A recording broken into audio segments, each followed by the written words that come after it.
Alright, so we're working on, this is on a GE top load washer, and I'm actually taking off the lid lock.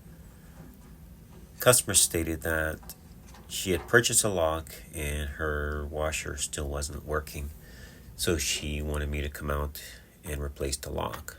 She thought maybe her lock wasn't good, so I am putting on the new lock.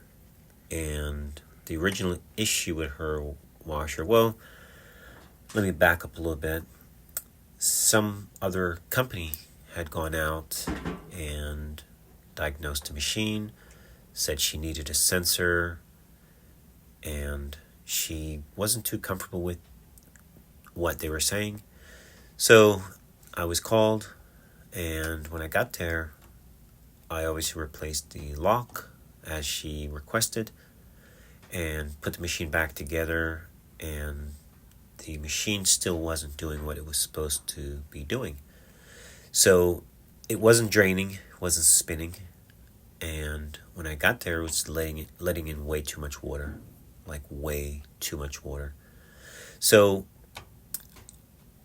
I'm just, checking everything and going from point A to point B, because it wasn't adding up what's going on with it.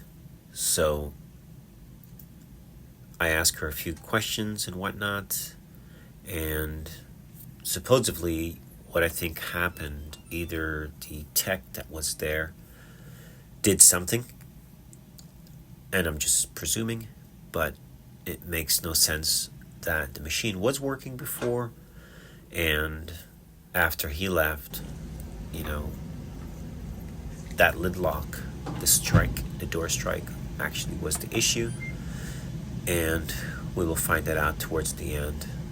But given that she had just changed her lock, and I didn't think to check that, not right away. So supposedly the tech might have either removed the hose, the pressure tube hose, or it just came off accidentally. I don't know. So that was the situation. As you can see, the washer is letting in way too much water. So this is a good video if your washer is doing that. Now, if your washer is not draining and spinning, that is associated with the lid lock for sure. Maybe even a bad pump where the washer is not draining. If it's not draining, you're not going to spin.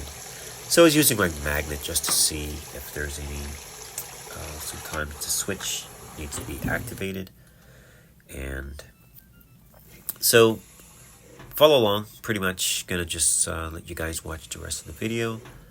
And I figured it out. We have to replace the door strike. The door strike has 2 lips on it, and towards the end of the video you'll actually see where I noticed it. So pay attention. Sometimes the simplest things is going to give you the worst frustrations, and you end up spending time and wasting money on something that should be pretty straightforward. So as you can see,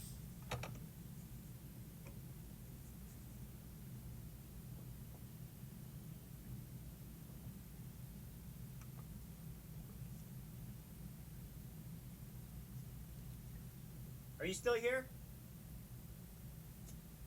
Wow. That's why you can't move these things.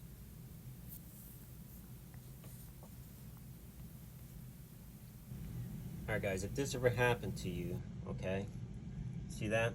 What you have to do now to get your washer to drain, you have to blow into it, okay? Take a listen.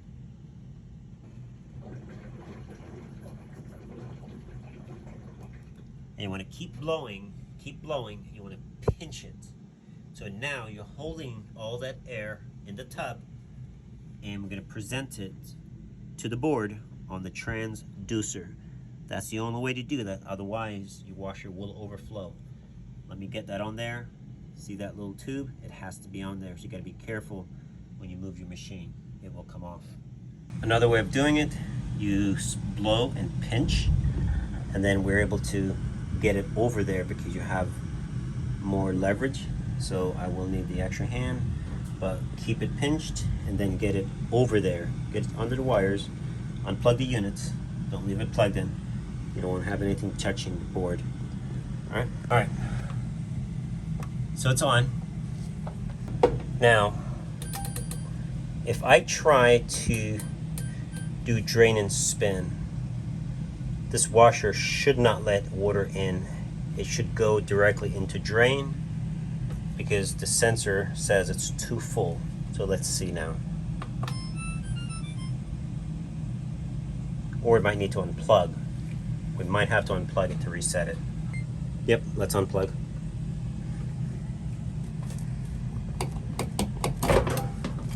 I like to do about a minute unplug. We'll plug back in a second.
This thing should not continue to fill.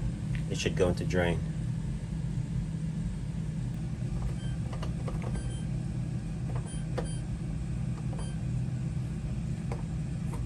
Alright, so we unplugged it for a good minute and a half or 2 minutes, and you can see now the board is resetted. Now it's on drain and spin. Before it was not. So pay attention. Now we press start, we're going to go into drain because now the computer is recognizing that the pressure tube was not connected. So let's start and we should drain.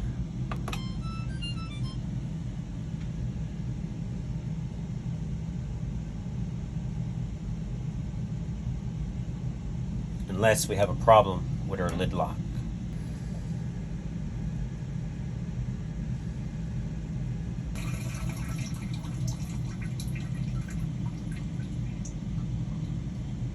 Water is full, tub is full, so it's not laying any more water. That's a good sign.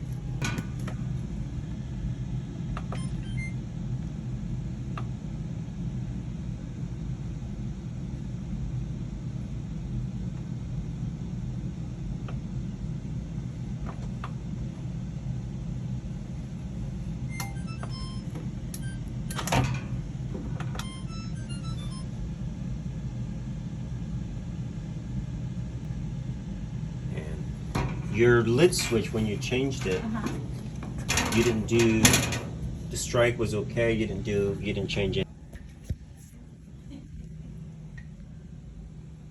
Yeah. Well, yeah.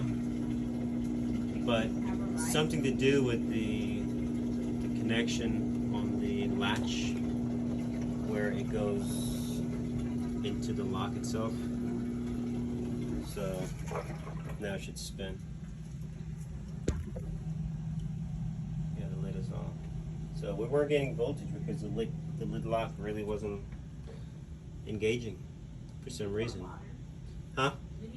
No, I still have one, thank you. So now we should go into spin.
Oh man. So okay.